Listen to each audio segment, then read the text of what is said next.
He had never been trained to fly. 6 hours and 45 minutes in the air across his entire life, and every minute of it spent in the passenger seat beside somebody else's hands on the controls. On a humid Saturday night in northern Japan, that young man walked into a hangar held shut by a bolt instead of a lock. He pulled out a 4-seat propeller aircraft, started it, taxied to a runway with nobody in the control tower, and flew away into the dark. 3,000 people went looking for him. 200 aircraft, the ground, maritime, and air self-defense forces, the National Police, the Coast Guard. 4 weeks of searching, from the mountains of the Kanto Plain to a stretch of Pacific coastline 600 kilometers long. They found nothing. No wreckage, no body, no oil slick, no cushion floating, no scrap of aluminum washed up on any beach. Half a century later, the Ground Self-Defense Force has never recovered the aircraft and has never declared the man dead. Japanese aviation writers still call it the Self-Defense Force's greatest mystery, and the strangest thing about it is not that he vanished. It is that, for hours, he flew. To understand how any of this was possible, you have to understand what kind of place he took it from. Camp Kita-Utsunomiya sits on the Kanto Plain in Tochigi Prefecture, about 100 kilometers north of Tokyo. In 1973, it shared a runway with Utsunomiya Airfield, and it housed a branch of the Ground Self-Defense Force Aviation School. That last word matters: school. This was not a frontline base with armed jets on alert. It was where the Army taught people to fly. The machines parked on the apron were teaching tools, light, slow, and carrying nothing more dangerous than fuel. The security posture matched. Traffic control worked something close to office hours, roughly 8 in the morning until 5 in the evening. After that, the tower went dark and unmanned. Nothing was scheduled to fly that Saturday night, so nobody had reason to be watching the runway at 9 o'clock. The hangar doors were not locked. They were held by a bolt, a heavy sliding bar, and that was a deliberate choice rather than an oversight. If an emergency required aircraft to be moved out fast, a padlock is an obstacle. Nobody had seriously imagined that the problem might already be inside the fence, wearing the same uniform as everyone else. In hindsight, it reads as negligence. At the time, it read as a flying school in a country that had not fought a war in 28 years. The man who disappeared was 20 years old. He held the rank of Santo Rikuso, sergeant, the most junior non-commissioned officer rank in the Ground Self-Defense Force. Japanese aviation journalists refer to him only as Sergeant K, and this program will do the same. He was never tried, never convicted, and never declared dead. He may be alive today. He was a maintenance crewman. His job was to keep aircraft serviceable. It was not to fly them.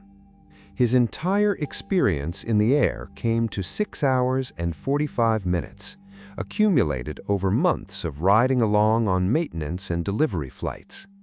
Of that, only 2 hours and 10 minutes was in the type he eventually took, and all of it, without exception, was spent in the right-hand seat, watching.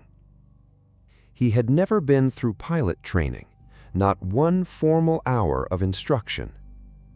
That evening, he had been drinking at the enlisted men's club on the base. Those are the facts the defense agency, the pre-2007 predecessor of Japan's Ministry of Defense, would later assemble into an explanation. A young man, drunk, seized by a sudden urge to fly. It is a tidy account.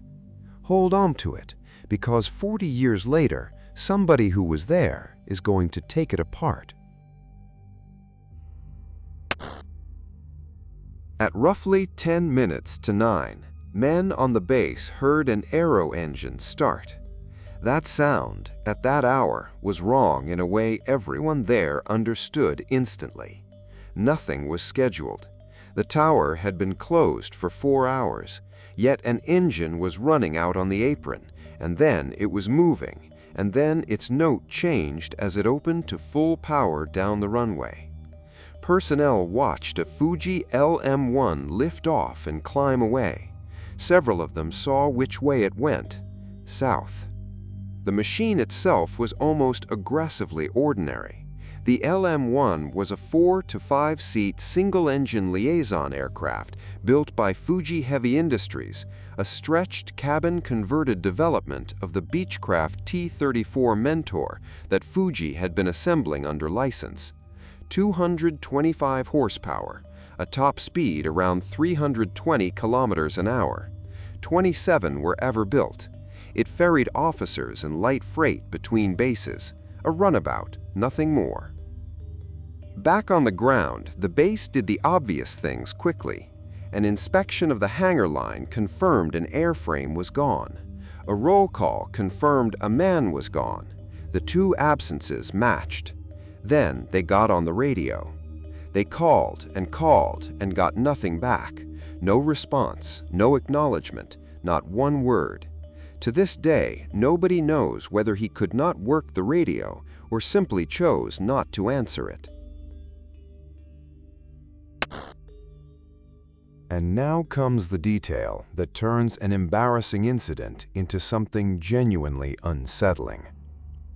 Japanese airspace in 1973 was watched. The Air Self-Defense Force ran a radar network built precisely to see aircraft moving over the home islands, and sites in that region covered exactly the sky a light aircraft leaving Tochigi would have to cross. Not one of them ever had him. There are only a few ways an aircraft produces no track at all in that airspace, and investigators reached the obvious one. He was flying extremely low, low enough to sit beneath the horizon of the network, over unfamiliar country, at night, in a type he had only ever occupied from the wrong seat. That is not what drunken flailing looks like. Whatever else was happening in that cockpit, somebody was making decisions. Then there is the fuel. The aircraft had gone out with roughly 5 hours and 20 minutes of endurance in its tanks, call it 1,300 kilometers of range. Take a map of East Asia, put the point of a compass on Tochigi Prefecture, and draw a circle that wide. You learn something uncomfortable. 1,300 kilometers reaches a very long way out into the Pacific. It also crosses the Sea of Japan and touches the Korean peninsula. That circle is the reason this case has never been allowed to rest. The response was enormous. A disaster response headquarters was established under the Ground Staff Office. Roughly 3,000 personnel were committed, drawn from all three services, together with about 200 aircraft. The National Police joined. So did the Japan Coast Guard. The ground search concentrated on the mountainous districts of Tochigi and neighboring Ibaraki Prefecture. The sea search ran down the Pacific coast from Hachinohe in Aomori in the far north, all the way south to Chosi, the cape at the eastern tip of Chiba. More than 20 members of the public came forward to report hearing an aircraft that night. Every report was weighed. It ran from the 24th of June to the 21st of July, 4 weeks.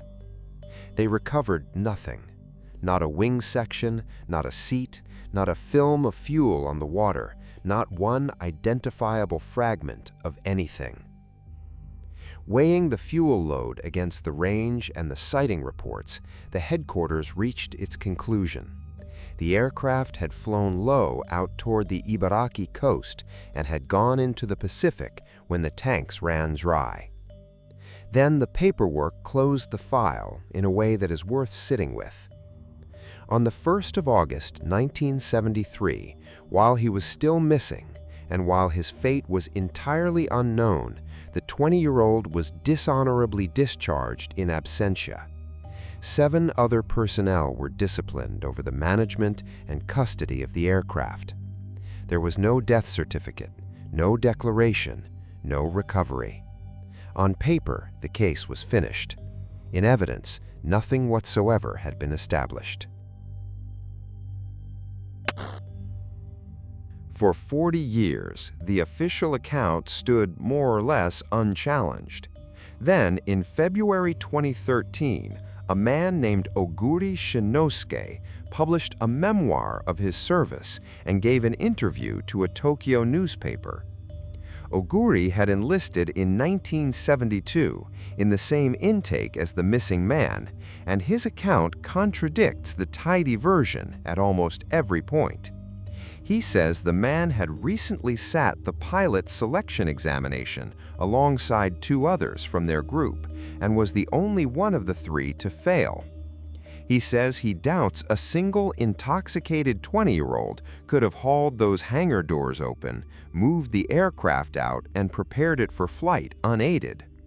And he says that shortly beforehand, he saw the man on the base, talking quietly with 2 unfamiliar men in leather jackets.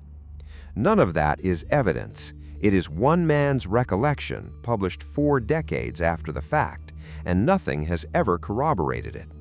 It belongs on the record as his account, not as a finding. But it is still useful because it gives us competing explanations to test. So let us test them against the one thing in this case that nobody disputes. He flew south. Multiple people on that base watched the aircraft climb away, and they agree on the heading. Now apply it. The defection theory, that he crossed to North Korea with outside help, needs him to go west. The Sea of Japan is west. Korea is west. He went the other way.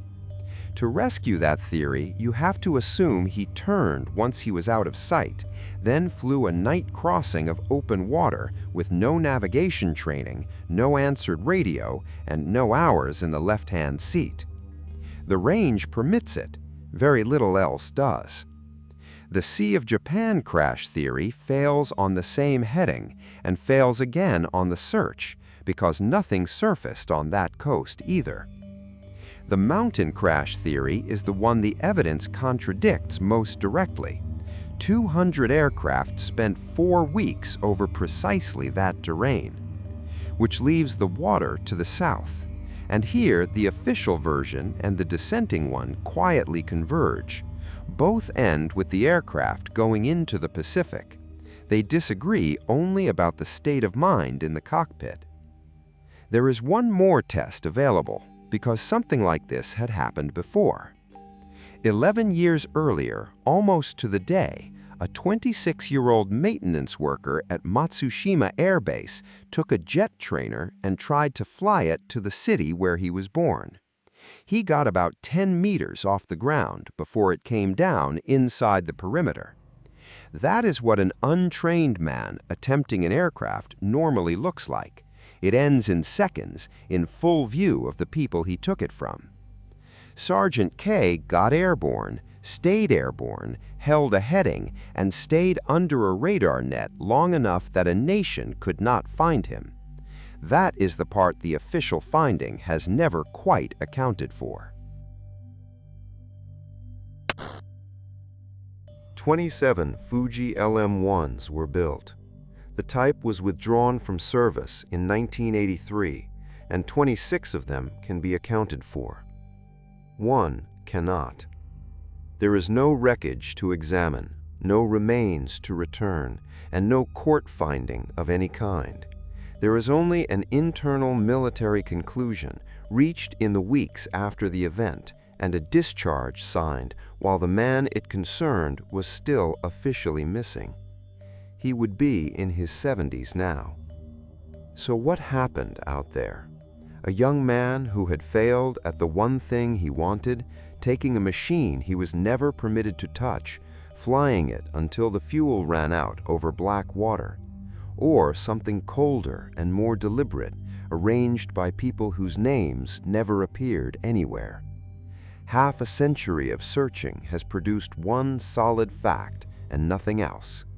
An aircraft left a runway in Tochigi Prefecture on a June night, and it has never landed anywhere that anybody has ever found. What do you think happened to it?